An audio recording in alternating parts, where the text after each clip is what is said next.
Dimmi. Ma siamo in un pullman, ci stanno uccidendo! Melek? Ci stanno uccidendo, c'è la ci stanno portando in un posto sconosciuto, non sappiamo dove ci portano! È la drammatica telefonata alla mamma di uno degli studenti a bordo dello scuolabus al momento del dirottamento. Lo stesso ragazzino poco dopo chiama il 112, angosciante il suo racconto di quanto sta accadendo. Il prof è davanti, è tipo in ostaggio. Ma chi è che vi sta tenendo in ostaggio?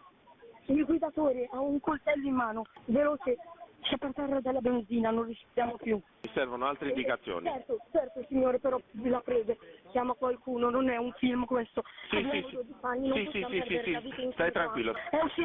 Sta andando verso la campagna. Sono attimi concitati nel bus mentre il 47enne minaccia i ragazzini prima di incendiare il mezzo. L'uomo ora è in carcere con l'accusa di sequestro di persone e tentata strage con l'aggravante del terrorismo. Un lupo solitario secondo gli inquirenti, nessun legame con l'ISIS.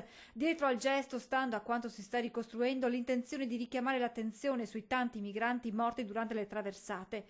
A bordo dello scuolabus l'autista avrebbe infatti tirato in ballo l'ultimo episodio della nave Ionio, ma avrebbe anche detto: sono stanco di vedere bambini mangiati dagli squali in mare.